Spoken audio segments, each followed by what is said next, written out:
they thought the legend was dead. They were wrong.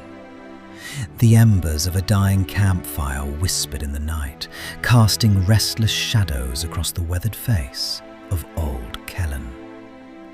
He sat alone, wrapped in silence so heavy it pressed against his bones. The world no longer knew his name. Beside him, half buried in the dirt, lay his sword, once a legendary blade feared across kingdoms. Now it was nothing more than rusted iron, forgotten, just like its master. His world had shrunk to this fragile circle of warmth and fading light. His days were long echoes of a life once lived in thunder and blood. The fire flickered in his tired eyes, but he did not see flames. He saw memories. In a breath, the old man was gone. The night shattered into motion. Young Kellen stood where the elder once sat, a titan clad in gleaming steel. His sword sang through the air, carving silver arcs through chaos. Steel clashed, horses thundered, war cries split the sky. He stood upon a windswept hill, banner raised high, his voice cutting through despair like lightning. Warriors followed him into the storm of battle, their courage forged by his command. Then, celebration. A great hall roaring with laughter. Kellen raising a horn of mead as loyal companions chanted his name. These were the days when his strength was legend, when kingdoms whispered of him like a living myth.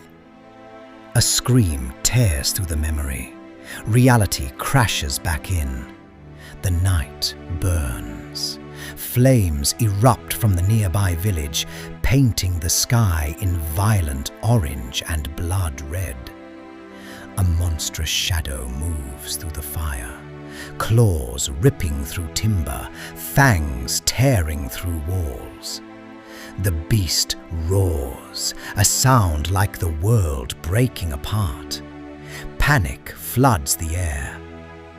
Slowly, deliberately, old Kellen rises. His body trembles with the weight of years. Every step is a battle. Every breath is a memory of pain.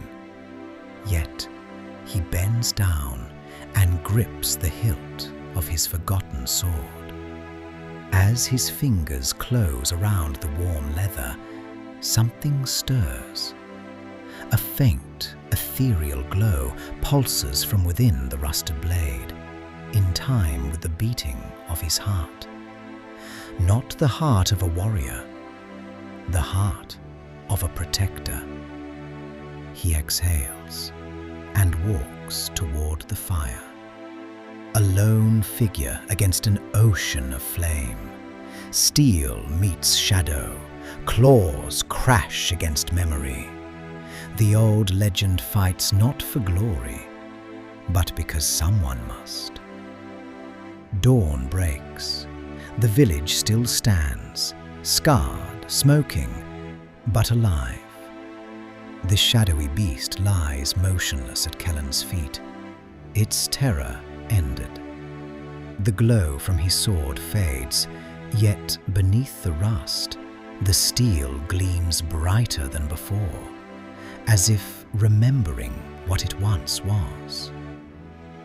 There are no cheers, no songs, only silence and awe. The villagers watch from a distance, torn between fear and wonder.